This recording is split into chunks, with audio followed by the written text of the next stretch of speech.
నేను మొదటిసారి అసెంబ్లీలోకి అడుగు పెట్టడం,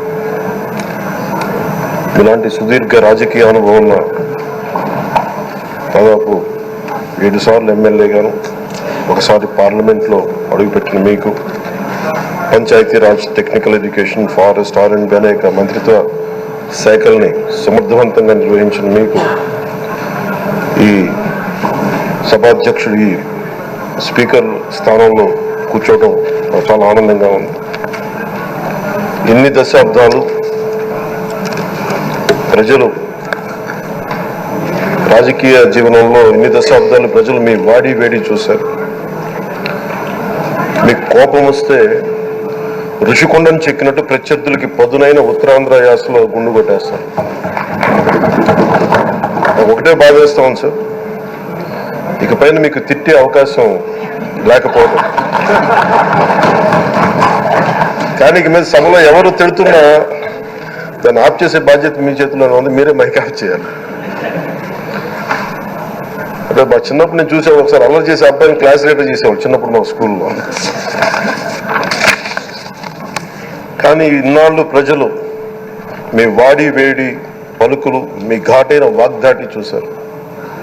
ఈ రోజు నుంచి రాష్ట్ర ప్రజలు మీ హుందాతనం చూస్తారు. డిబేట్స్ వెనకాల దాక్కుని సంస్కారహీనమైన భాషలని, భావాలని రకరకాల మాధ్యాల్లో విరజిమ్ముతూ ఉంటారు. దాని నియంత్రణ మీ ఆధ్వర్యంలో ఇక్కడి నుంచే మొదలవ్వాలి.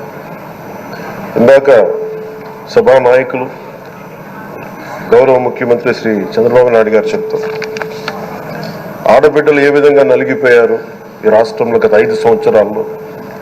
చిన్న లేదు, పెద్ద లేదు, ఎవరని లేదు.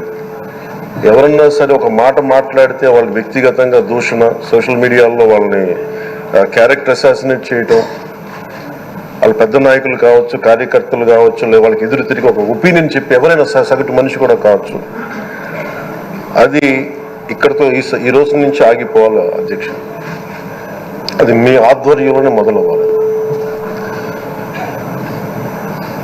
గత ప్రభుత్వం తాలూకు సభ జరిగిన విధానం చూస్తే ఈ వ్యక్తిగత దూషణ ఇవన్నీ చాలా ఇబ్బంది పెట్టే ప్రజలు. ఈ రోజున వాళ్ళకి 11 సీట్లకు పరిమితం అయ్యారు, ఈరోజు లేరు, ధైర్యం లేదు వాళ్ళకి. విజయాన్ని తీసుకోగలిగారు కానీ ఓటమి కూడా ధైర్యంగా కూర్చుకునే వాళ్ళకి స్థాయి లేదు, వాళ్ళకి పారిపోయారు ఇక్కడి నుంచి. భావంలో ఉండే తీవ్రత భాషలో ఉండాల్సిన అవసరం లేదు. భాష మనుషుల్ని కలపడానికి కానీ విడగొట్టడానికి కాదు. భాష విద్వేషం రేపడానికి కాదు, విడగొట్టడానికి కాదు. భాష విద్వేషం రేపడానికి కాదు, పరిష్కరించడానికి. ఎంత జటిలమైన సమస్య అయినా, భయంకర సమస్య అయినా చర్చల ద్వారా పరిష్కరించుకోవడానికి కానీ వివాదం సృష్టించడానికి కాదు. ఈ సభ ఉన్నది అందుకు. కానీ మనం చూసింది వాళ్ళ దగ్గర నుంచి బూతులతోటి, వ్యక్తిగత దోషులతోటి రాష్ట్ర పురోభివృద్ధిని ఆపేశారు. అలాంటి సభ కాకుండా ఇందాక మన పెద్దలు శ్రీ గౌరవ ముఖ్యమంత్రి చంద్రబాబు గారు చెప్పినట్టుగా ఇది భవిష్యత్తుకి ఇది ఒక ప్రమాణం అవ్వాలి. 2047 వరకు ఇంత అద్భుతమైన స్థానంలో మనకి ఆంధ్రప్రదేశ్ తెలుగు జాతి ఉన్నత స్థాయికి వెళ్ళాలంటే ఈ రోజు మనం వేసే ప్రతి అడుగు అది భవిష్యత్ తరాలకు ఒక నిర్దేశక ఒక టచ్ స్టోన్ గా ఉండిపోవాలి, ఒక గిట్ రాయిగా ఉండిపోవాలి. ఈ రోజున ఈ సభలో ఉన్న గౌరవ సభ్యులందరూ చట్టాలు చేయడానికి ఉన్నారు, చట్టాలు ఉల్లంఘించడానికి కాదు. విభేదించడం అంటే ద్వేషించడం కాదు, వాదించడం అంటే కొట్టుకోవడం కాదు. ఇవన్నీ విభేదించడం, వాదించడం ఇవన్నీ ప్రజాస్వామ్యానికి చాలా మౌలికమైన పునాదులు. ఆంధ్రప్రదేశ్ ఆవిర్భావం జరిగి అసలు భాషా ప్రయుక్త రాష్ట్రాల ఆవిర్భావమే మన ఆంధ్ర రాజ్యంతో మొదలైంది. అమరజీవి పొట్టి శ్రీరాములు గారి బలిదానం మీద మన రాష్ట్రం పుట్టింది. 56 రోజులు తిండి తిప్పలు తినకుండా నరకం అనుభవిస్తూ ఆయన బలైపోయారు. ఆయన మరణానికి చేరువవుతూ ఆమరణ నిరాహార దీక్ష చేసిన ప్రతిరోజు మనకి దాదాపు ఈ సుదీర్ఘమైన 6 దశాబ్దాల కాలం, 1.5 సంవత్సర కాలం అంటే ఆయన ప్రతిరోజు చావుకి చేరువవుతూ భోజనం లేకుండా ఆయన గడిపిన ప్రతిరోజు మనకి 1.5 సంవత్సర కాలం. అలాంటి నేపథ్యంలో అలాంటి మహోన్నతుడు శ్రీ పొట్టి శ్రీరాములు గారి త్యాగాన్ని కనుక మనం ఈ సభలో ప్రజా సంక్షేమం కోసం మాత్రమే చర్చలు జరగాలి, వాదోపవాదాలు హద్దులు దాటకుండా ఉండాలి, వ్యక్తిగత దూషణకి తావివ్వకుండా ఉండాలి. అలా కాకుండా గత ప్రభుత్వం లాగే ఈ సభని తిట్లకి బూతులకి కొట్లాటికి వాడితే ప్రతి నిమిషం పొట్టి శ్రీరాములు గారి బలిదానాన్ని అవమానం చేసినట్టే.